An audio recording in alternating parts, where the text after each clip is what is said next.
boy, you in the danger room. Yeah, you in the danger room. Come on now. It's like a dream. Everything moving fast, but you moving slow. Change the tempo, watch, we on time. Hey, now you know. Listen to the rhythm we giving them, we bringing it with passion. Smashing, you should just move to my groove. Case in point, watch how I improve. Then the automator is ready, you know we're hater, a music motivator, and I'ma show you later. But right now we getting down. You frown, cause I surround your sound with rhythmless raw rhymes that really will get ya. Do your silly do like a Philly and I split ya. Hit your hard style, showing out. Exhale long and blow 'em out. Yeah, you in the danger room, come on now. Yeah, you in the danger room, come on now. Look, boy, you in the danger room. Hone your skills.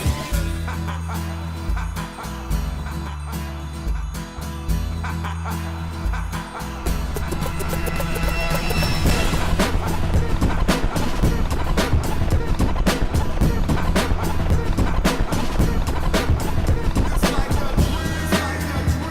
Everything moving fast, but you moving slow.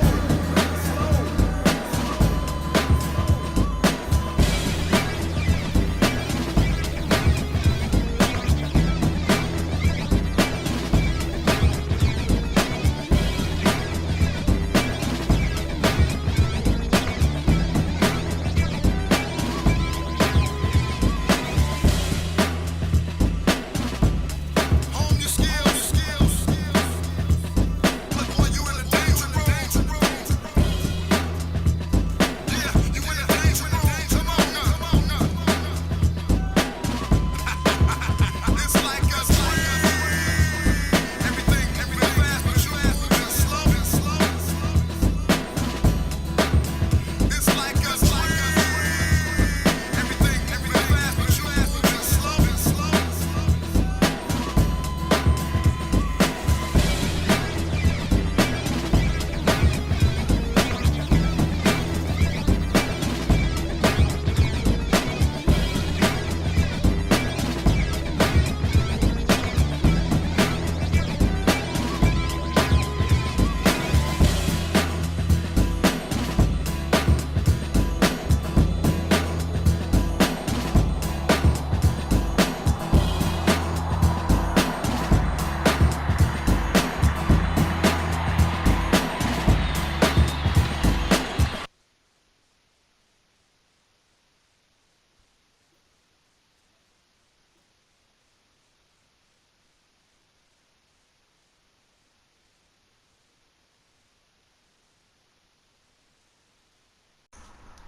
Yo guys, today I'm going to be showing you my build for solo DZ, solo last stand, best build I've found yet so far.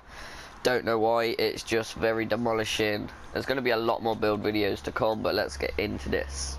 320, 314, and then nearly 160, very nice. 7,000 firearms, nearly 3,000 stamina, and nearly 5,000 electronics. Anyway, we have a lightweight M4 up first at 19.4k. It's running deadly, critical hit damage is increased by 15%. Competent, weapon damage is increased by 10% for 15 seconds after using a skill. If you're going to pop that pulse, you're going to get damage by 10%. And if you're popping that heal, you're going to get damage by 10%. And you got 2 of those, so that's 20% when you pop both. And for 30 seconds. So what I would do if you were that clever is I would pop your pulse first at the start of the fight, you know, do your little bit of damage, and then pop your heal halfway through after the 15 seconds is gone, and that way you make 30 seconds of raw damage, nice raw damage. And then vicious critical hit chances increased by 10% while having more than 2 segments of health. So those first couple of clips, those first 1.5 to 2 clips, as long as your health's not getting drained, you're pretty good to go. Then we have the Navy MP5. Critical hit chance with this is up by 20. 17.7k. Running determined. Killing a target reduces a skill cooldown by 7.50%.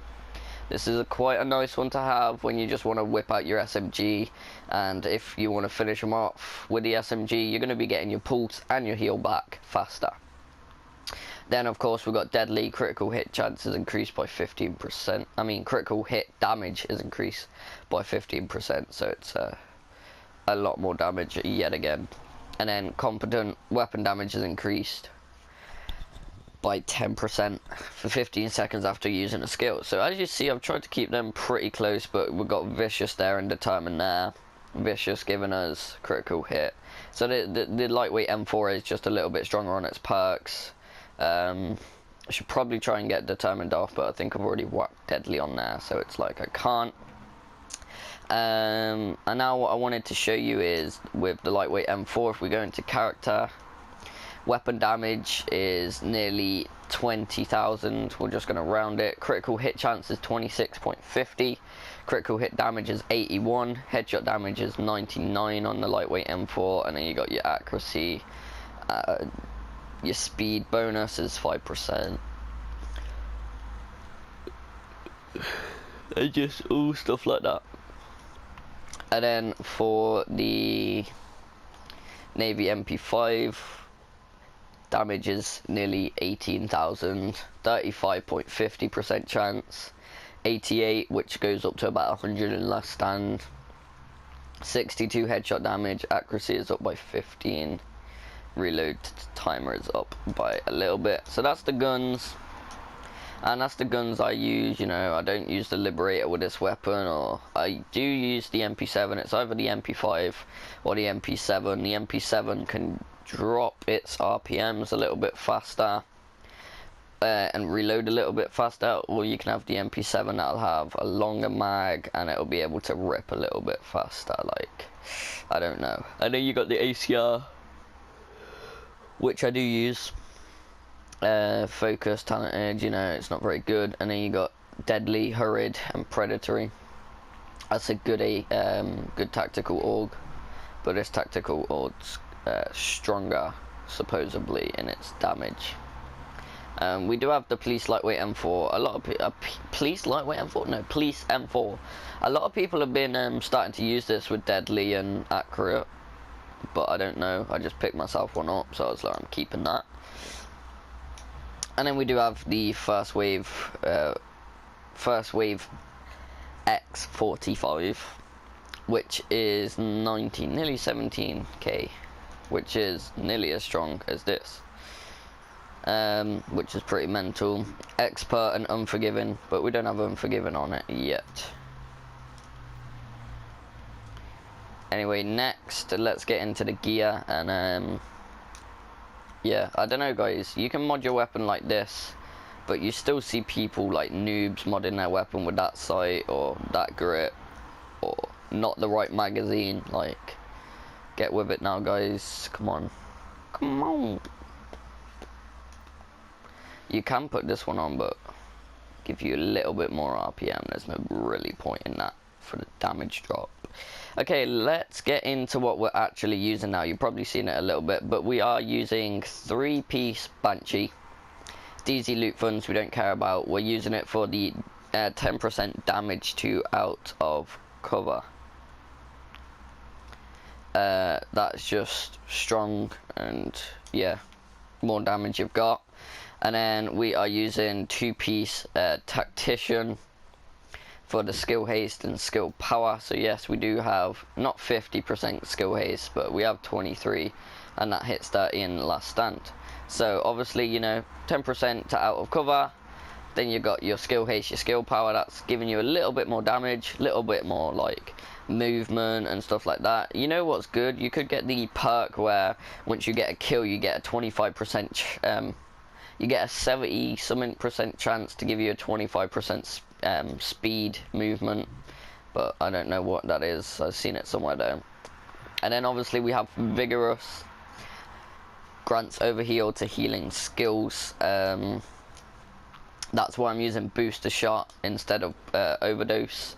And then I've got just a normal pulse on because my damage is quite low. I want to try and get that damage up a little bit, and then I'm using booster shot as well. So I'll basically run into a match, pop my pulse, and then I'll wait the 15 seconds, wait for it to regenerate, and then pop my heal, because I'm probably going to need a heal after 15 seconds, and then I'll go ahead and keep on rotating pulse, heal, which is quite nice. My talents, I'm running triage, healer, ally, with a skill to reduce cooldowns. Just be near someone and accidentally heal them. It's easy, right?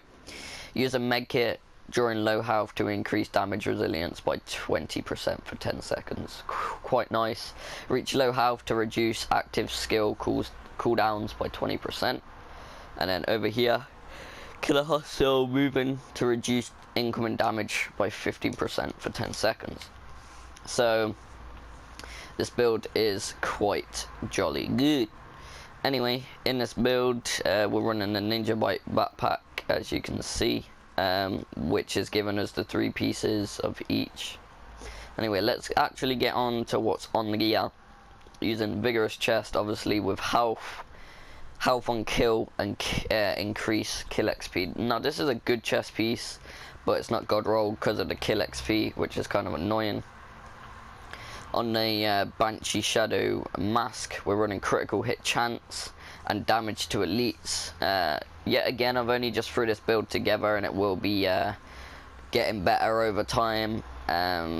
So yeah, we're probably going to get rid of damage to elites, but I guess it's not that bad if you're running it in PvE, which is possible with this build. Alright, so now on to the Tactician Authority knee pads. We're running health as its major, and then burn resistant, disorientated resistant, damage to elites. So yeah, I could probably use this in some PvP looking at it. And then holster, Banshee holster, we're just running 8,000 health on that, which is so nice. That's how we got our toughness so high and our stamina so low. Just make a health build. And then on the Tactician Authority gloves, we're running critical hit damage, critical hit chance, and skill haste. I'd say that's pretty much god rolled because of how amazing that is. And then on the Ninja Bike Messenger bag, we're running health and disrupt resistance. So that's everything on the build. You know, we've looked at talents and stuff like that. Now we can go to character. Weapon damage, we've already seen that. Yeah, damage to elites is 22% plus, health on kill is 4%, which isn't much. Every time I get a kill I get 4% health. Enemy armor damage is 21%, threat 49, skill power is 158, 23% skill haste. That's quite nice because it improves the cooldown of your skills. I mean, if you guys can get this build and get it to a 50% skill haste without running a 4-piece tactician, then go ahead, because it's pretty hard to do. But if you can do that, it's actually pretty strong. And then our toughness, our max health is 213. Armor is nearly 8,000, health regeneration 10,000, which is quite nice. Burn resistance is 31% of not burning. Disorientated resistance 28. Disrupt resistance 14. We don't have any shock, I don't know why, to be honest. Kill XP doesn't really matter to anybody, does it? But yeah, that's pretty much the build. I don't know how long this video is going to be, to be honest. There's going to be some gameplay at the start or the end or both, I really don't know. But this build is literally so overpowered for solo DZ or just anything like that. Anyway guys, if you like this video, smash that like button, comment down below if you want to see any more builds in Division or what builds you want to see me try and make. Hit the like and subscribe for more. Peace out.